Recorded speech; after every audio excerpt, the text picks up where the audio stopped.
So Pastor Matt is not with us this morning, and let me explain to you how this goes. A couple months ago, Pastor Matt was going over his calendar, and he says, Sunday, June 2nd, I'm going to be gone to council. I need someone to cover for me.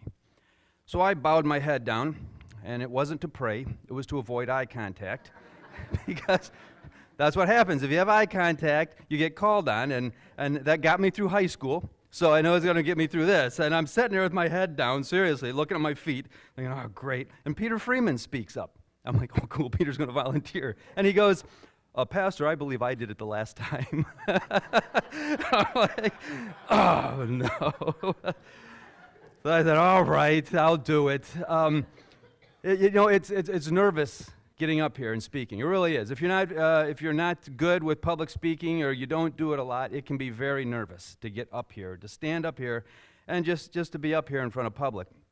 And I'm nervous right now. There was one time I was really nervous when I was standing up here, and it was 29 years ago, and I got a picture of me up here, right there. The guy with the hair 29 years ago, right here in this church on this day.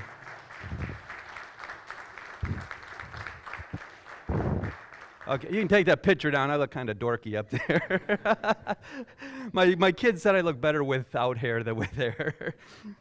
But I asked Pastor Matt, I said, I go, so what, I know you have a calendar for your preaching. What are we going to be doing here? And he says, he goes, let me look at my calendar and I'll let you know what it is. So we're going through the book of Esther. So if you would please turn to Esther chapter 3, verses 1 through 6. That is what he gave me.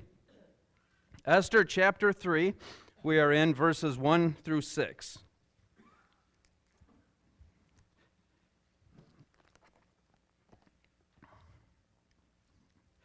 Starting with verse 1, Esther chapter 3.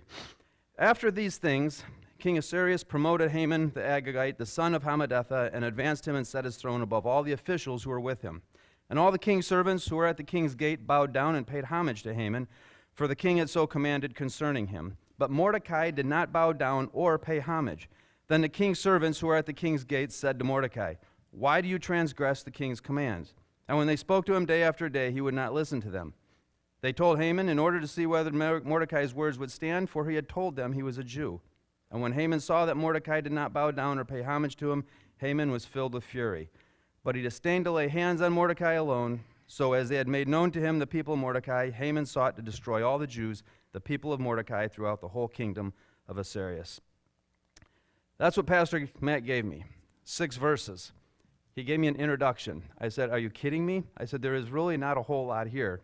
Ron Lindman actually opened up the Bible, and he read it while he was sitting there, and he kind of laughed, and he said, you're right, there's not a whole lot there. And Pastor Matt said, well, I'll be praying for you. I'll be in Florida. Have a good day. There's one thing to read the Bible, I found, and there's another thing to study it. And once I got into it, it was incredible what I found just in these 6 verses. And I want to go through my study with you as to what I did here.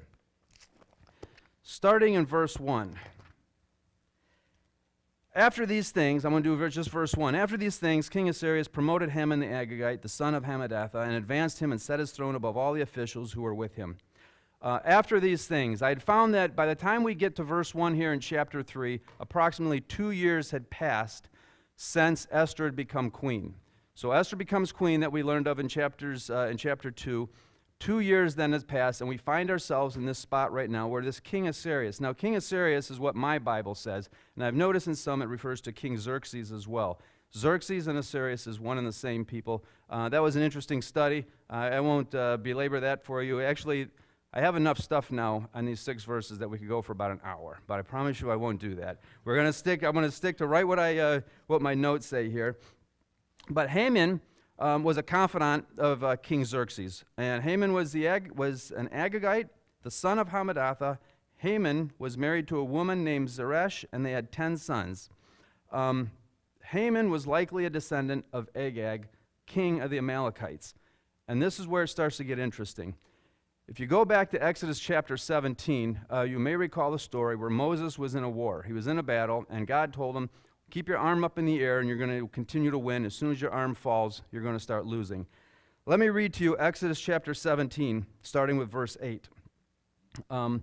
Exodus 17, 8-16, it says, the Amalekites came and attacked the Israelites at Rephidim.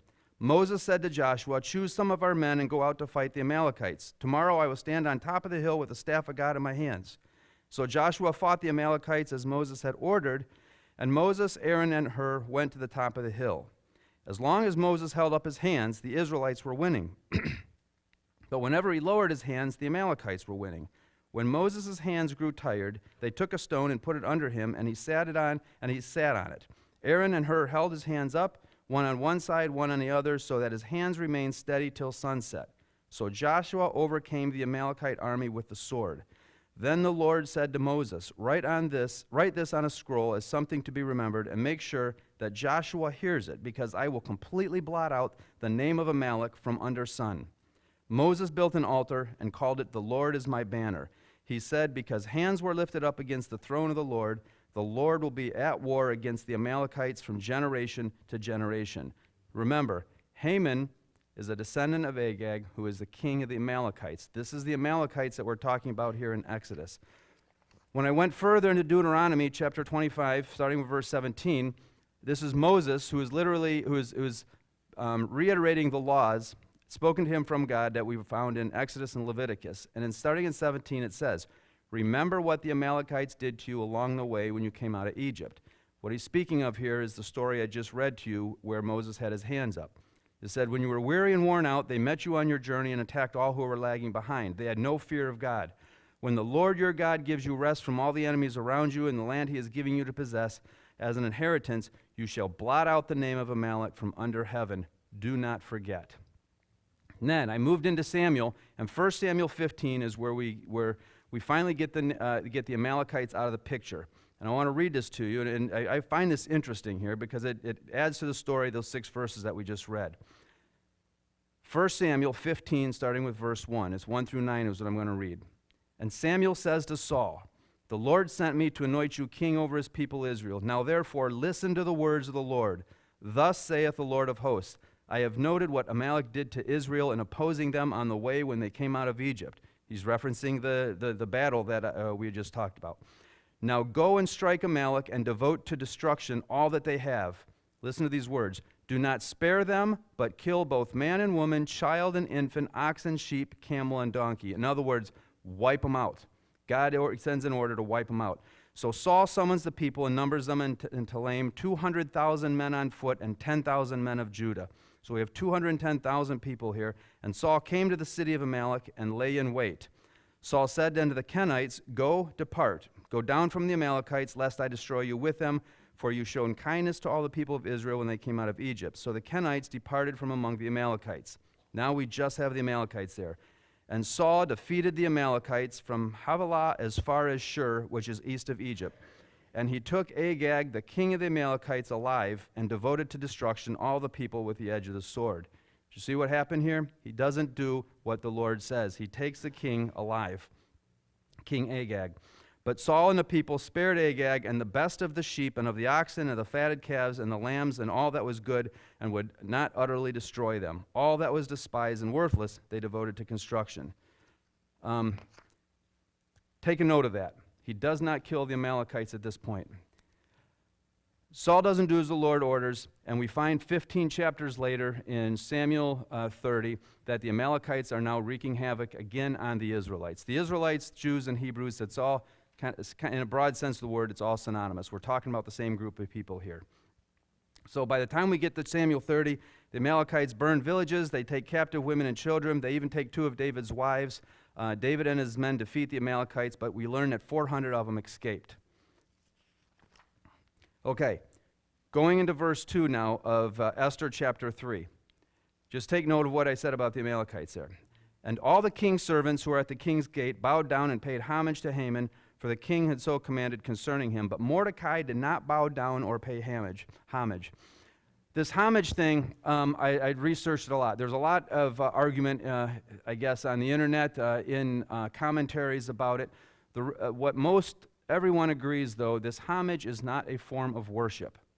It was basically to give honor to this man Haman that the king had placed in this position. Remember, he places Haman in a very high position, and he orders everybody to pay honor to him. It would be similar to if you were in court and the judge walks in and everybody stands up. It's just paying honor. It's not a form of worship.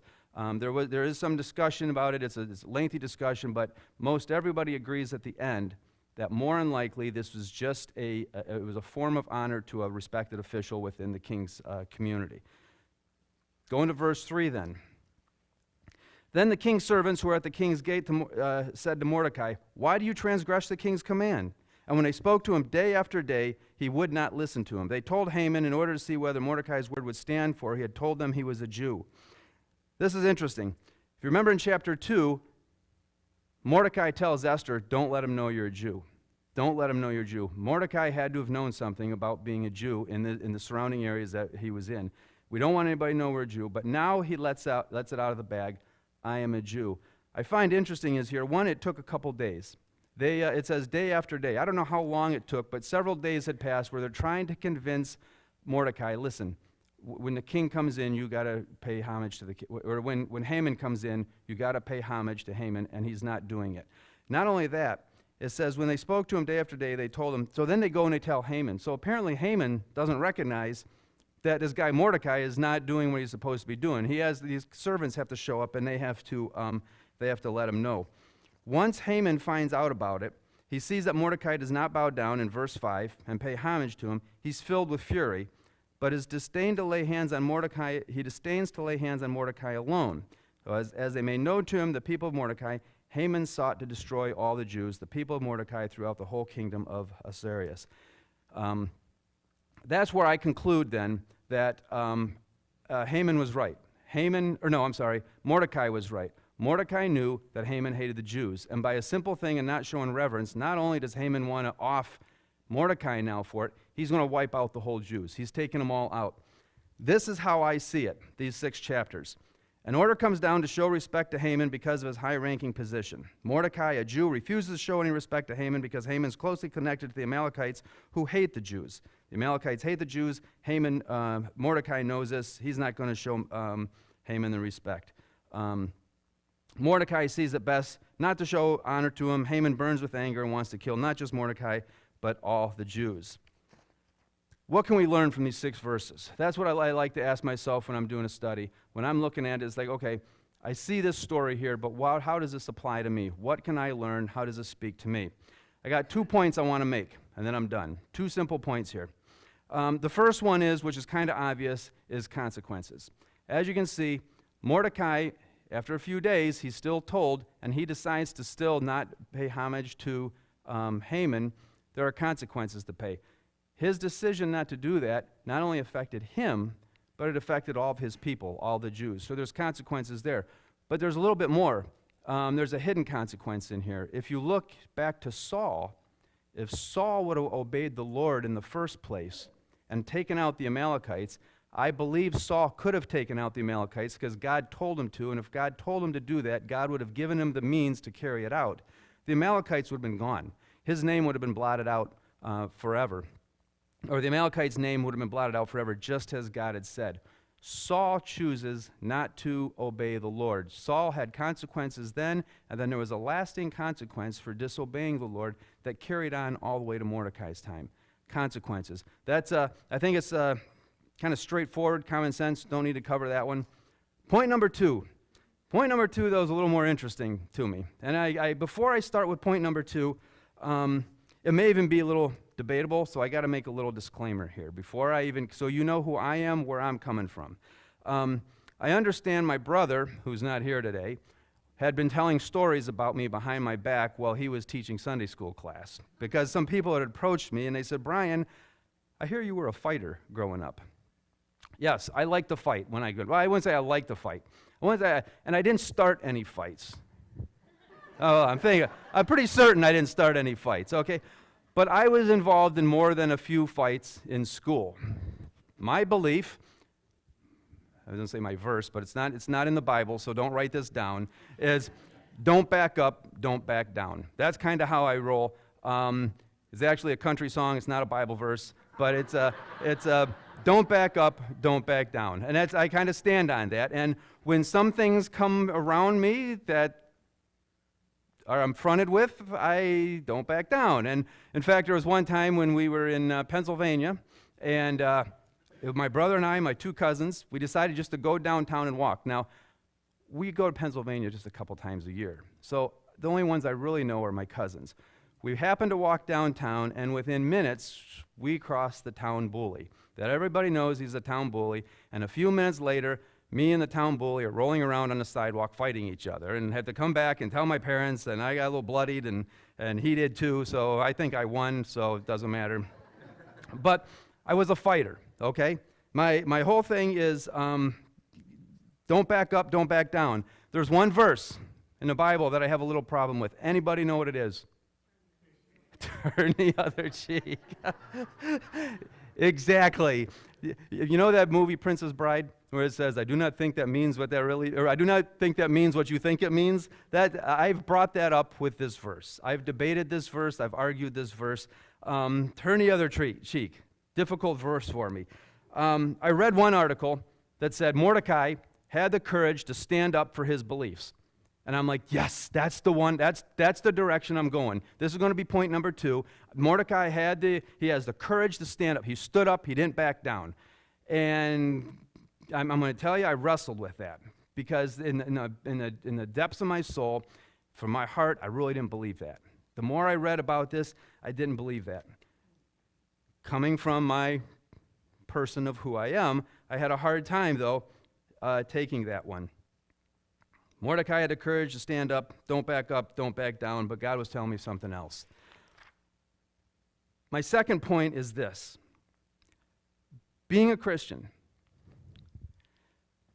does not give us the right to be rude or disrespectful. Does not give us the right. Let's look at Mordecai for a second. Now, I cannot honestly say 100% that Mordecai was being disrespectful. I don't know what Mordecai's heart was. All the commentaries I read said might have been a pride issue, could have been Jewish pride, there could have been a lot of things. Mordecai refuses to pay homage to Haman because Mordecai is a Jew and he knows that Haman's a descendant of the king of the Amalekites that hate Jews.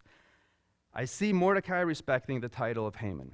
Do you guys remember Colin Kaepernick, the football player who vowed he would not stand for the national anthem? A little side note on that. My understanding is that it was against the police, and so when the national anthem was sung, he would take a knee. I really could care less about Kaepernick, and then when the NFL wasn't doing anything, I actually could care less about the NFL. I boycotted the NFL. I haven't watched a football game since then. I called it earlier this week. A little bit of Haman came out of me because I wanted the NFL just to fall flat, to go bankrupt out of this. I didn't want anybody to die. I didn't want Colin or the NFL to die, but I wanted to see him go bankrupt because of this whole situation. But there was a protest, and I see Mordecai making a protest here. I think we need to understand this, and I think it's relevant for us today because of this. Roman Catholic Cardinal Francis George of Chicago in 2010 made this statement. He says, I expect to die in bed. My successor will die in prison, and his successor will die a martyr in the public square. His successor will pick up the shreds of ruined society and slowly help build civilization, as the church has done so often in human history. And this is what he's referencing. From the 1700s to about the mid-1900s, the Christian church was the backbone of Western civilization.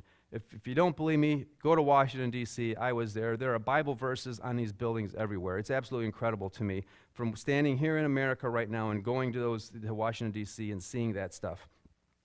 In 1960s to maybe the 50s to 70s, the tide kind of changed. Christianity was tolerated. People didn't care if you were Christian, but it's not my thing. I don't want to do it, but if it's your thing, that's fine. And that's the way the view had been for me growing up, even in the 80s. It wasn't a problem to say you're a Christian, maybe even to the 90s. Today, that tide has changed a little more. Today, the Christian church has become dangerous in the eyes of many people in this country. We are no longer tolerated, we are a threat. Because of the way this country wants to go, because of the laws. If you're paying any attention to the U.S., our laws and our rules are against Christianity. They totally push it away. I think it was Stephen Stephen Hawkins or Stephen Hawkins or something I read this week. He said that it's an evil. The Christian church is an evil, and it has to be eradicated. They want to get rid of the Bible because the Bible does not follow what they want to do. It cuts through what they want to do. It cuts through their agenda and their ideas. That being said, the possibility of somebody being opposed to your beliefs today are very high. Somebody coming up to you and absolutely yelling at you, they're not going to tolerate you. They're going to yell because you are a threat to them now as a Christian. Not everybody, but I'm telling you it's going to happen. It's happened to me on a small level. The possibility of someone treating you very bad, very mean, even being abusive is very likely today as a Christian in the United States of America. If someone opposes us because of our beliefs and calls us names, that does not give us the right to be rude or disrespectful. And I believe that, coming from a fighter. Have you guys all seen that picture? It sticks in my mind. I don't know, it was like 5 or 6 years ago. ISIS had about 10 guys down on their knees in the sand. Apparently, right after that picture was taken, they shot them all in the back of the head because they were Christians. That was the story. Happened somewhere out in the Middle East. I have said, and I probably still say it today, even after this study, you will never see a picture of me like that. Because they will never get the opportunity to shoot me in the back of the head. Because I'm not going to lay down like that. I've never been in that position before. I don't know. I hope to God I never am in that position before. Because of the fighter in me, I say, you know what? They say, you're a Christian? Yes, I'm a Christian. We're going to shoot you in the back of the head. First of all, you got to get to the back of my head, and it ain't going to happen. And that's just me. Right or wrong, that's just me. But what I say and what I do does not matter up here. What does the Bible say? This is where it got tough for me this week. What does the Bible say? How do we react to those people? In the Sermon on the Mount, Jesus spoke specifically about dealing with difficult people. In Luke chapter 6, verse 27 to 31, he says, "But I tell you who hear me, love your enemies." It's like, okay, I've heard that one. Love your enemies, I can do that. The second one is, do good to those who hate you. Now, that to me is a little bit different. That is not tolerate those who hate you. Do good to those who hate you requires a movement on my part to do good to somebody who's going to give me a hard time. I got to do good. I can't just tolerate them. I can't just walk away. I got to do good is what he's saying here. I tell you who hear me, love your enemies. Do good to those who hate you. Bless those who curse you. I don't see that as tolerate. Pray for those who mistreat you. If someone strikes you on one cheek, turn to him the other. There's the verse right there, the one I have a problem with. If someone's not a problem, it's not a problem. I have a struggle. I can't wrap my arms around it, okay? If someone strikes you on one cheek, turn to him the other also. If someone takes your cloak, do not stop him from taking your tunic. Give to everyone who asks you, and if anyone takes what belongs to you, do not demand it back. Do to others as you would have them do to you. That's Luke chapter 6, 27 to 31. In 1 Peter, we read, do not repay evil with evil or insult with insult. On the contrary, repay evil with blessing, because to this you were called, so that you may inherit a blessing. The other problem with dealing with difficult people is pride. That's where it really comes into battle, is pride. Whether Mordecai had that or not, I cannot say for certain. But in dealing with pride, we read in Romans 12:3, "For by the grace given to me, I say to every one of you, do not think of yourself more highly than you ought, but rather think of yourself with sober judgment in accordance with the measure of faith God has given you." We all know the love your neighbors verse. We know that. Now, I'm not saying, though, that I'm not saying that we should just stand by quietly. And in fact, the Bible doesn't say that we should just stand by quietly. Now, this isn't the verse, don't back up, don't back down, but it's pretty close. It's pretty close. We are called to speak the truth in love. We're supposed to stand boldly but graciously for the Lord. 1 Peter 3:15 says, when our faith is attacked, God wants us to make a defense for anyone who asks you a reason for the hope that is in you. A lot of people just give that part of the verse, and there's not a period there. There's actually a comma, because the rest of it says that it should be done with gentleness and respect. We are to give an answer for what we believe in. When somebody questions us in our belief, and you know it's going to be against something that they believe in, we can give an answer, but it has to be done with gentleness and respect. I was at the Thanksgiving Day parade many years ago, and we were waiting for the parade to begin, and there was this lady marching down Woodward, had a big sign, and it was a sign that looked like a fire, and there were people, and it looked like a picture that depicted hell. And on the sign, in big letters, it said, "Repent or go to hell." Now, yes, that was the truth, but the way she was presenting it, even I was uncomfortable and thought, okay, she's a nut. And was, as a Christian reading that, so you understand, the way we present things is very important. We can stand our ground, but we have to present it. In the next 5 minutes, I can't tell you how to do that. That's going to take time. It's going to take practice. Trust me, I know.